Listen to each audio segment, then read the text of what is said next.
Today, I want to talk about the single most important measurement regarding your health that you probably haven't even heard about.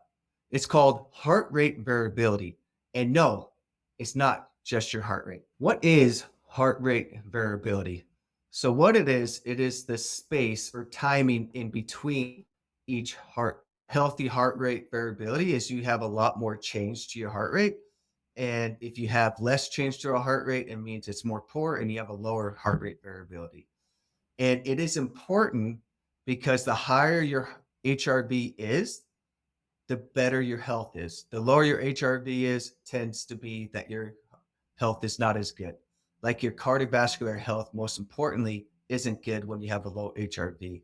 And you're not going to be able to deal with stress very well when you have a lower HRV. And your cardiovascular system is much stronger when you have a higher HRV, and you're able to deal with all the stressors that come in life when you have a higher HRV. How does heart rate variability relate to our nervous system health? There's a thing called a vagal nerve that does affect our HRV greatly. It's a part of our parasympathetic nervous system that calms us down. And it's a balance between our fight or flight, the sympathetic nervous system, and the parasympathetic nervous system, which is coming from our vagal nerve.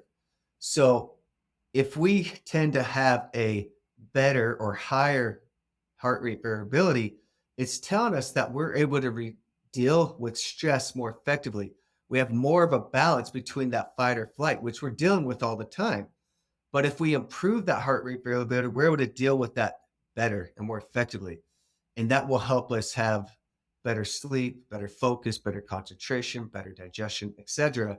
when we improve our nervous system through monitoring our heart rate variability. What comes first, or what is the biggest issue with heart rate variability, either regarding our cardiovascular system or stress? So, hard to answer which one is like a chicken or egg type of thing. But typically, if we're under a lot of stress, that's going to cause a lot of poor back cardiovascular outcomes too. So, something that affects our HRV the most is our stress. So if we're chronically stressed all the time, we are going to have a low HRV. There are several things that affect our HRV, right? Like sleep affects our HRV, meditation affects it. Actually, anaerobic activity is probably the biggest thing that we see actually improve HRV, actually going for brisk walks, running, biking, whatever. And this all helps us deal with stress effectively. So, yes, we need to deal with our stress. If we never deal with our stress, our HRV is always going to be low. So, that's one of the biggest things that we can do and improve that. But then, secondary, we need to improve HRV through anaerobic activity, which then improves our cardiovascular fitness. But the anaerobic activity also has an effect on our stress response. So, the two biggest things that we can do to improve our HRV is decreasing our stress and then also doing some type of aerobic activity like running, biking, etc. How do we measure our HRV, and what is actually a good number, and what were we trying to achieve?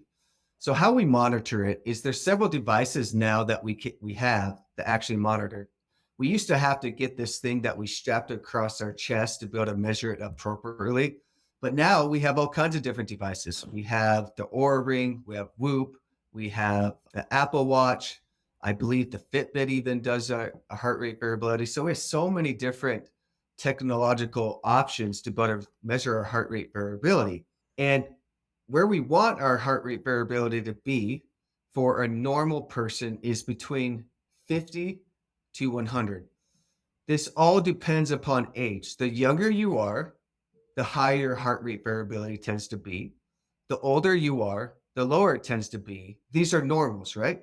And just like, okay, you're younger, you're healthier. You're older, you're unhealthier, right?